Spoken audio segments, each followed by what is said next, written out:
أعوذ بالله السميع العليم من الشيطان الرجيم بسم الله الرحمن الرحيم الحمد لله رب العالمين وبه نستعين وصلى الله على محمد وطاعته الطاهرين وعلى الله عليهم أجمعين من الآن إلى قيام يوم الدين آمين رب العالمين. Une vidéo où je vais vous lire, ça va être une lecture avec un petit commentaire, une lettre de l'imam Ali alayhi salam adressée à Muawiyah. Il faut savoir que la plupart des lettres, et il y en a eu énormément entre Muawiyah et l'imam Ali, se sont surtout passées avant la bataille de Siffin. Car Muawiyah, pour légitimer sa position, était toujours en train de dire comme quoi il vengeait le sang de Osman, la'natullah alayh. Et en fait, il utilisait certains arguments comme si lui, il était dans le droit chemin. Et donc l'imam Ali lui répondait, et dans la lettre 28 de Nahj al-Balagha, il lui donne une réponse très très complète, et Al-Sharif al-Radi, le compilateur de Nahj al-Balagha, a dit sur cette lettre qu'il s'agit de l'un des excellents messages. Parmi les lettres les plus importantes et les plus complètes en réponse à Muawiyah. Pardon. Donc, ça va être une lecture avec des commentaires de certains points historiques, Inch'Allah.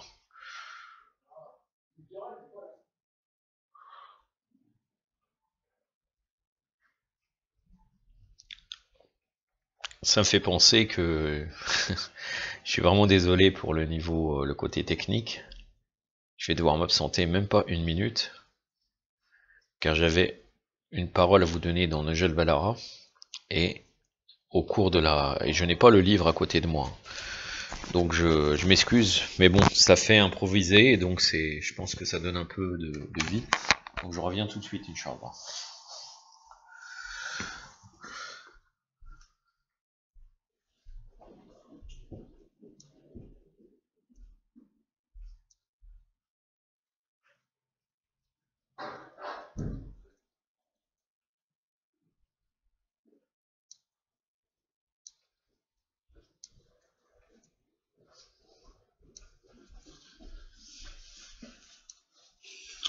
Voilà, je suis là. Allahumma salli ala Muhammad wa ali Muhammad wa lajjal farajum wa al-ghanadam. Je m'excuse pour l'attente. Peut-être que si j'aurais fait ça en direct, ça serait passé un petit peu mieux, mais bon, à la kulihal. Donc je commence cette lettre qui est la lettre numéro 28 de Nahj al-Balagha al-Sharif. Que dit l'imam Ali alayhi salam en réponse à Muawiyah? Bien sûr, en réponse, vous n'avez pas la lettre de Muawiyah, mais Muawiyah appuie toujours ses arguments en voulant montrer comme quoi il était plus proche de l'islam, bizarrement, et comme quoi Imam Ali est illégitime, car il serait impliqué dans le meurtre du troisième pseudo-calife, Osman ibn Affan. En gros, c'est ce qu'il répète tout le temps, et à chaque fois l'imam Ali lui répond, et il lui renvoie encore une lettre, et c'est toujours comme ça. Donc, vous ne ratez rien si je ne vous lis pas la lettre de Muawiyah. Mais il parle comme si, vous avez l'impression que c'est presque l'imam Ali qui parle, alayhi salam. Ce Melroun de Muawiyah, quand il est en train de parler, vous avez l'impression qu'il a la vérité. C'est très étrange, vraiment. Il était très fort, cet usurpateur. Regardez ce que répond l'imam Ali. Maintenant, ta lettre m'est parvenue. Tu rappelles dans son contenu que Allah avait élu Muhammad, sallallahu alayhi wa alayhi, pour sa religion, et qu'il l'aida par le biais de ses compagnons qui l'appuyèrent. Donc vous voyez, même là, l'imam Ali donc décrit un peu une partie de sa lettre. C'est-à-dire que Muawiyah, il parle d'Allah, il dit il a envoyé Muhammad, comme si lui, il croit à quelque chose. Hein, alors qu'on sait très bien que les Omeyyades ont été, en très très grande partie, ils ont dû leur existence et par la suite leur pseudo-califat au fait qu'ils ont été pardonnés. Le prophète sallallahu alayhi wa sallam, il a dit antum tulaqa, vous êtes libres. Il aurait très bien pu les exécuter, mais il les a laissés par miséricorde du prophète sallallahu alayhi wa sallam. Des propos étranges de ta part, comme si nous ignorions tout ça au point de commencer ta lettre pour nous faire connaître que Allah le Très-Haut nous a destiné des épreuves et privilégiés par ses bontés, par le biais de son prophète. En tout ceci, tu parais semblable à celui qui apporte des dattes à Hajar, ou qui défie son maître à un duel à l'arc. Car Hajar, c'est une ville du Yémen productrice, exportatrice de dattes. Donc tu ramènes des dattes là-bas alors que c'est eux qui ont les dattes. Hein, la Muawiyah est totalement vide, mais il parle à l'imam Ali comme s'il va lui apprendre quelque chose. Et vous voyez encore Shaitan, toujours il utilise une apparence de vérité. C'est la même chose que les équivoques.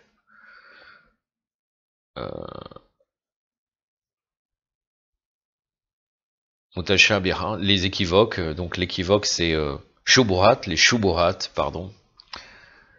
Les équivoques, ça ressemble à la vérité. L'imam Ali alayhi salam a défini comme ça, comme quoi il approche la vérité.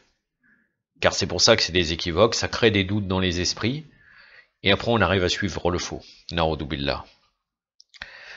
Et là, donc, il utilise cette shubuhat, il vient parler comme si lui, il est proche de l'islam. Donc c'est pour ça que l'imam Ali lui dit, tu apparais semblable à celui qui apporte des dates à Hajar, t'apportes des dates à un endroit où il n'y a que des dates. Ou qui défie son maître à un duel à l'arc. Tu présumes qu'un tel et un tel, c'est-à-dire Abu Bakr et Omar, l'arnatullah alayhima, sont les personnes les plus distinguées d'entre toutes en islam. Vraiment, tu as déclaré des choses que si elles sont véridiques, alors tu n'auras rien à voir avec elles. Et que si elles ne le sont pas, alors leurs défauts ne peuvent t'affecter. De plus, en quoi es-tu concerné par la question de qui est le meilleur ou qui est le pire? Ou bien de qui est le dirigeant et qui est le dirigé. Ça, c'est important parce que vous voyez, on dit souvent que la religion des Bakriyin est beaucoup basée déjà sur les faux hadiths créés par les compagnons à l'époque de Muawiyah, parce qu'il les payait. Et l'Afdal, Moufdel, etc., cette doctrine-là, vous la retrouvez chez les Mukhalifin. Ils vont dire oui, Abu Bakr en premier, après Omar, après Ousmane, après l'imam Ali. Bon, dans le Muwatta de Malik ibn Anas, c'est pas le Muwatta, c'est la vie de Malik ibn Anas, il dit qu'Abu Bakr, Omar et Ousmane sont comme dans l'ordre temporel, donc le premier Abu Bakr, et après l'imam Ali, il est comme tous les autres compagnons. Na'udhu billah, la'natullah alayhi. Mais en réalité, ça n'a pas de sens. Ça n'a pas de sens car ce n'est pas lié à une période convenue. Mais comme chez les Mukhalifin, ils nous disent toujours comme quoi les premiers sont les meilleurs, et la génération, après il y a la doctrine de la deuxième génération. Et là, par la question de qui est le meilleur ou qui est le pire, c'est tout à fait les problématiques qui ont été développées par la suite, après Muawiyah. Allahu Akbar.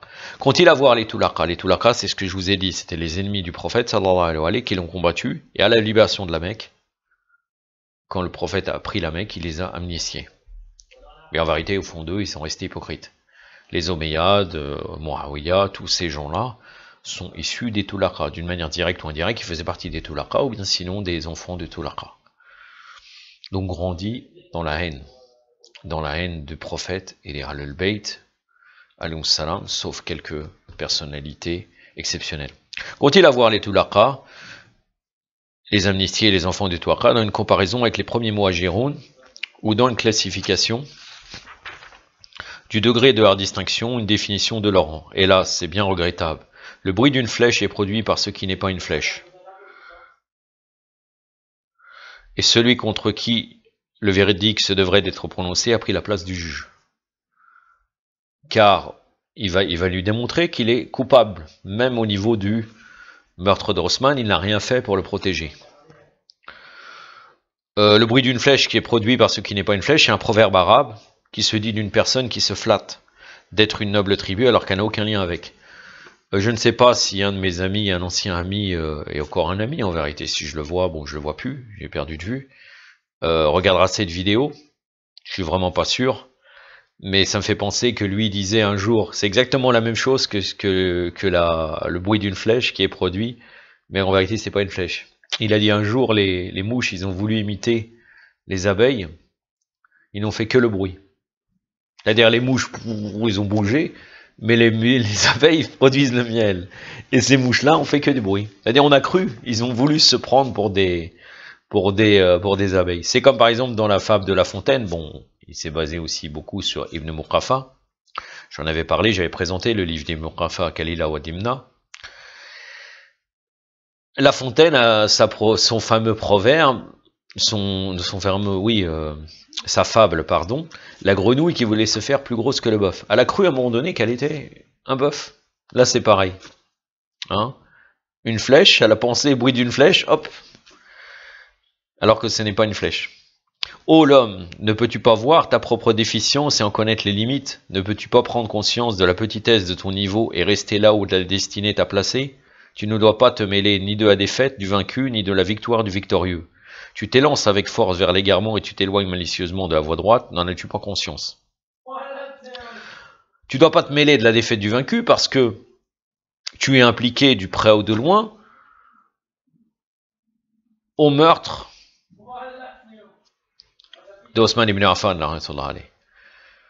Et de quoi tu t'occupes de la victoire du victorieux, tout en sachant que l'imam Ali alayhi salam a été nommé par les mêmes conditions qui a été mis en place à l'époque dans le coup d'état blanc de Saqifa Bani Saïda. Une forme de choura, et d'ailleurs la population a fait bayra totalement à l'imam Ali alayhi salam. Il n'y avait que les dissidents en Cham, donc en l'actuelle Syrie, bon, avec la Palestine, Jordanie, et je veux pas, mais l'ancienne Cham, qui n'ont pas accepté parce qu'ils ont été travaillés pendant des années par Muawiyah. Je peux revenir, vous savez, j'avais déjà expliqué comment Muawiyah est arrivé, a été placé en Syrie à l'époque du pseudo-califat de Omar ibn al-Khattab, donc tu n'as rien à t'occuper, c'est ça que lui dit l'imam Ali alayhi salam.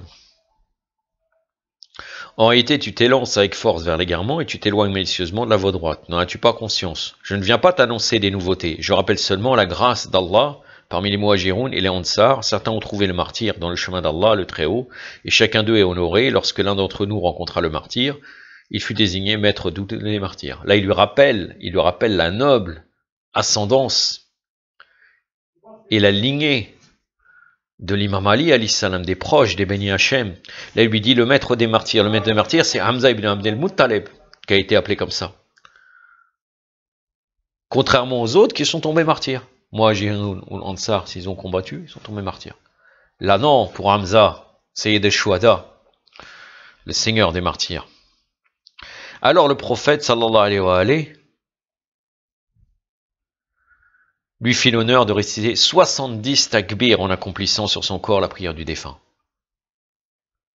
Hein, puisqu'on a bien prouvé, et d'ailleurs les mukhalifines ont pris uniquement la prière qui est faite pour l'hypocrite, le non-croyant, que le prophète sallallahu alayhi wa alayhi, il a prié 4 takbir dans la prière du mort, mais pour le croyant très élevé, il priait 5 takbir. C'est pour ça que chez nous, dans Ahlul Bayt, la prière du mort est faite avec 5 takbir. 5 takbir à chaque fois avec doua. Eux, ils font juste takbir et il n'y a pas de doua.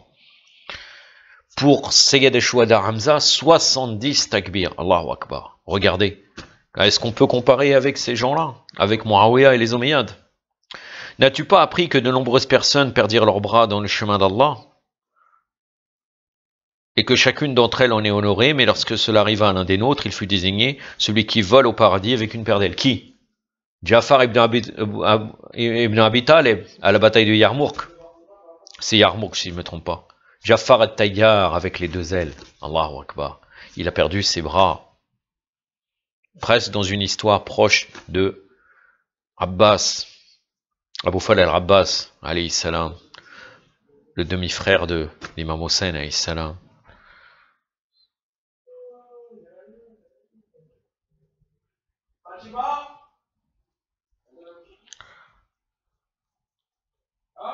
Si Allah n'avait pas interdit l'ostentation, l'écrivain me rapportait un grand nombre de mérites nous concernant, et que les cœurs des fidèles croyants connaissent parfaitement. Et l'ouïe de ceux qui écoutent n'est pas prête d'oublier. Certes, il est préférable de s'écarter de celui dont le tir des flèches le fait chavirer et manque la cible.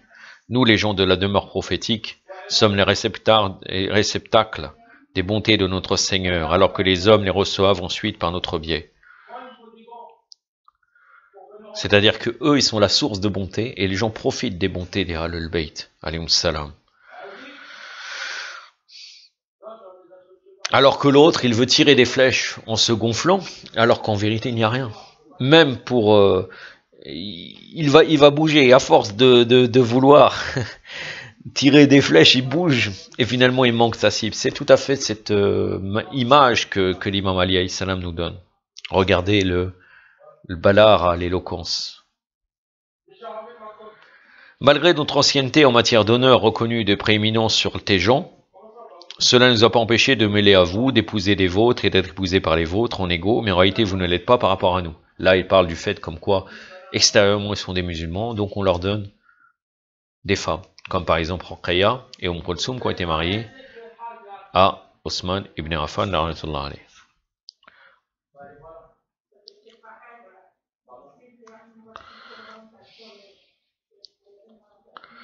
Et comment pourriez-vous l'être alors qu'en notre sein il y a le prophète et qu'en votre sein il y a le négateur?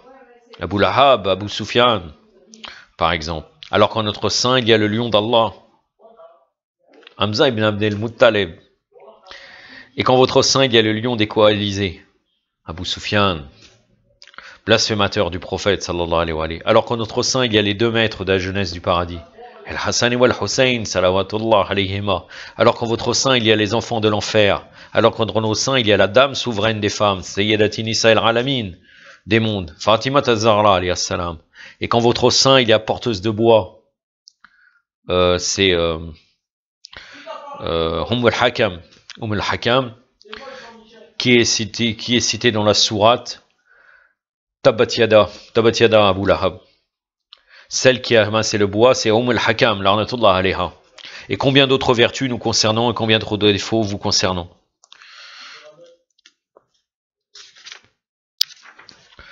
Notre islam est bien connu, et notre grandeur également connue, même à l'époque de la Jahiliya, et personne ne peut le nier. Tout ce qui a été spolié, le livre d'Allah nous l'a attribué en priorité. D'après la parole d'Allah, le glorifié le Très-Haut. Qu'est-il dit? D'après le livre d'Allah, la parenté a la priorité sur les liens existants entre les croyants et entre les immigrés. Al-Muqarrabin. Regardez, c'est dans la sourate 33, le verset 6, sourate Al-Ahzab, la sourate donc des coalisés. Verset numéro 6, naam.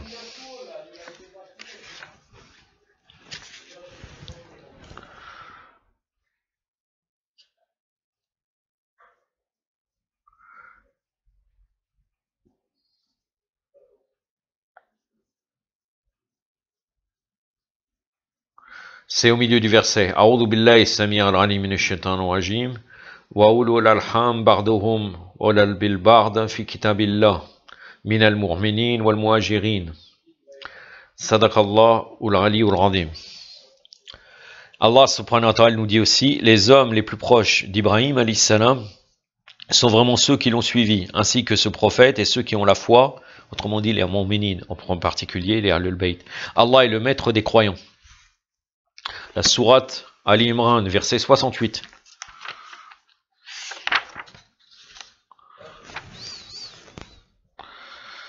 أعوذ بالله السميع العليم من الشيطان الرجيم إنه للناس بإبراهيم للذين تبعوا وعد النبي والذين آمنوا والله ولي المؤمنين صدق الله العلي العظيم. Oui, nous sommes très supérieurs, d'abord par le lien de consanguinité, ensuite par l'obéissance. C'est-à-dire le deuxième verset concerne l'obéissance, ceux qui ont eu la foi. Le premier va dans le sens des Ahlul Bayt et dans le deuxième aussi, puisque c'est eux qui ont la prééminence dans la foi. Donc c'est pour ça que l'imam Ali alayhi salam nous dit ça. Le lien de consanguinité avec le premier verset qu'il a cité et l'obéissance avec le deuxième verset. Ensuite, nous sommes très supérieurs d'abord par le lien de consanguinité, ensuite par l'obéissance. Lorsqu'à Saqifa Bani Saïda, les Muhajiroun invoquèrent contre les Ansar le lien de parenté avec le messager d'Allah, sallallahu alayhi wa alayhi, ils l'emportèrent sur eux. Puisque cet avantage sur les Ansar était fondé sur le lien de parenté avec le prophète, sallallahu alayhi wa alayhi. Alors le droit nous revient bien plus qu'à vous. Dire le droit qu'on les Ahlul Bayt, les Bani Hashim, est même supérieur de toute façon aux Muhajirin.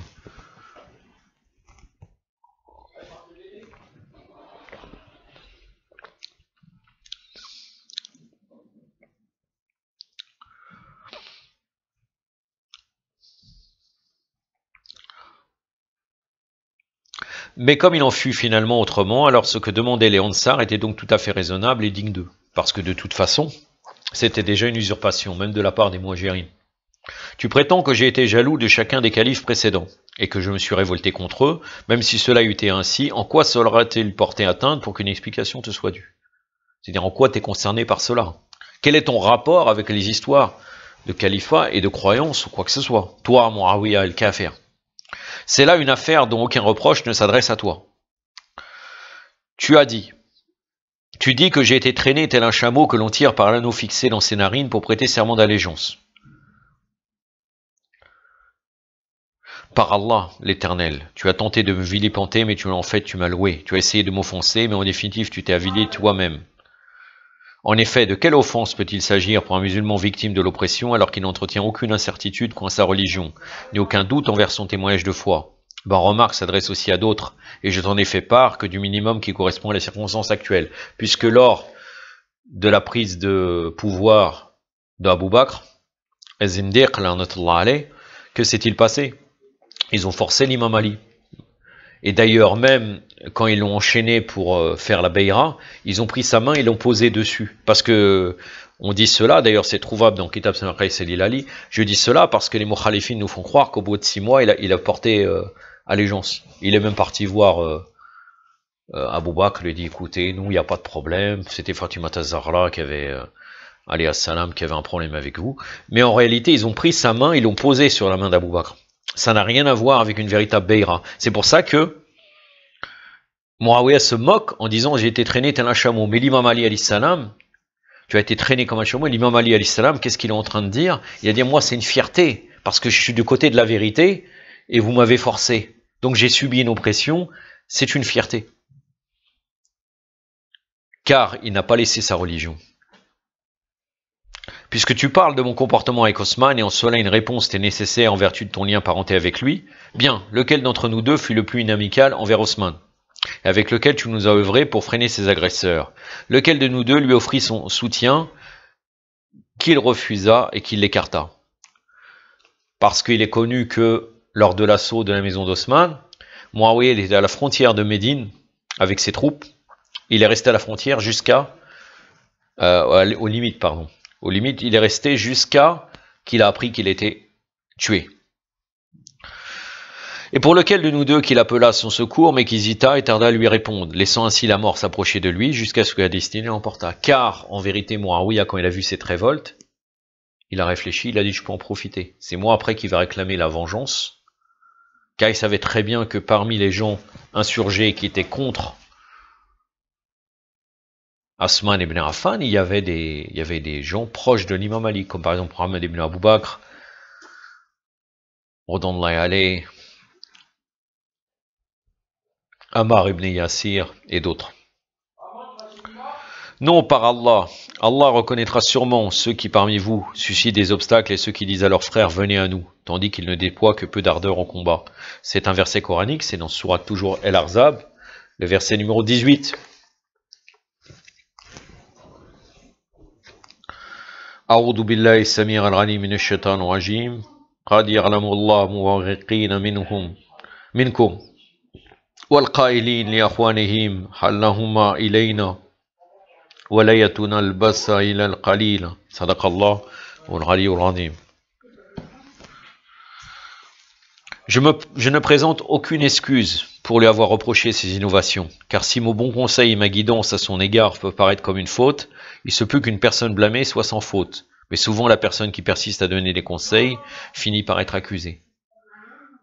C'est-à-dire que dans ce monde complètement erroné, celui qui donne des conseils, c'est lui qui est mis en accusation.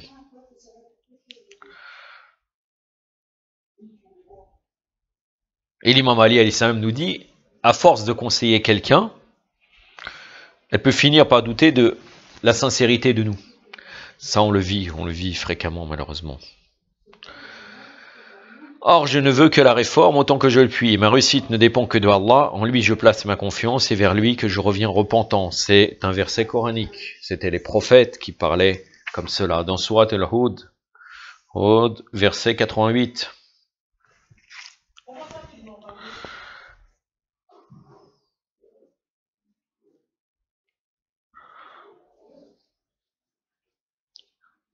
أعوذ بالله السميع العليم من الشيطان الرجيم إن أريد إلا إصلاحا ما استطعت وتوفيقي إلا بالله عليه توكلت وإليه أنيب صدق الله العلي العظيم. Ensuite, tu as mentionné que pour moi et mes compagnons, tu n'as que le sabre à nous offrir. De cette manière, tu as fait rire des personnes qui versaient des larmes. Parce que l'imam Ali pleure de cet égarement qui est fait pour la religion, mais il sourit de quelqu'un qui se gonfle face à l'imam Ali et face à ses compagnons. As-tu vu dans ta vie des descendants d'Abdel-Muttalib furent devant l'ennemi ou craindre les sabres? Attends un peu que Amal entre dans la bataille. Il cite un proverbe qui est dit, Amal, c'était qui? Amal ibn Brad, il avait été invité à un combat singulier entre lui et Malik ibn Zuhair. Ce dernier l'ayant nargué, Amal dit avant d'attaquer et de tuer son adversaire, attends jusqu'à ce que Amal entre dans la bataille. Combien est douce la mort lorsqu'elle vient. Puis le frère de Malik ibn Zuhair le vengea en tuant Amal ibn Badr et son frère Odeifa et déclara, j'ai apaisé mon cœur en tuant Amal ibn Badr et apaisé mon sabre en tuant Odeifa. Donc là, il compare Muawiyah à Amal, qui lui a dit voilà, je vais gagner, mais finalement à la fin, il a tout perdu. Alors, celui que tu vises t'atteindra, et celui que tu croyais éloigné s'approchera de toi. Je marche rapidement vers toi avec une force composée de Muhajirun, d'Ansar et de ceux qui les suivent en vertu. C'était avant la bataille de Siffin. Leur nombre sera impressionnant et la poussière qu'ils soulèveront se répandra partout. Ils seront vêtus de leur linceul, et leur plus ardent désir sera de rencontrer leur Seigneur, Allah Azzawajal. Ils seront accompagnés des descendants de ceux qui participèrent à la bataille de Badr. Ils porteront des sabres hachémites dont le tranchant ne t'est pas méconnu, comme tu as vu ce qui est arrivé à ton frère, à ton oncle maternel, à ton grand-père et à tes proches. Une chose pareille n'est pas loin des injustes. La sourate numéro 11, verset 83. Finalement, le passage, j'en ai terminé avec ce discours-là. Finalement, le passage que je l'avais préparé pour vous de Najal Balara, je l'avais inséré, mais je ne me rappelle plus à quel moment. À la Kulihal, nous sommes à 27 minutes, de toute façon, c'est pas très important. Une chose pareille n'est pas loin des injustes, c'est dans donc la sourate Hud, verset 83. أعوذ بالله السميع العليم من الشيطان الرجيم وما حي من الظالمين بالبعيد صدق الله العلي العظيم. J'en ai terminé avec ce sujet, mes frères et mes sœurs. Prochainement, toujours le commentaire de Dora Notba. Avec encore, finalement, je vous avais dit que c'était mon dernier sujet sur ça, mais finalement, je vais vous parler une autre fois des mercenaires, des terroristes de Muawiyah, et j'expliquerai pourquoi j'ai attribué ce titre, avec des biographies de ces gens-là. Et Inch'Allah, après, je rentrerai dans le commentaire de Sharh al-Sunnah, qui est un livre salafiste, pour démontrer la fausseté de leurs croyances. Yaktafi badal qadr, wa sallallahu alayhi wa sallam Muhammadin wa atrati wa tahirin, wa assalamu alaikum wa rahmatullah.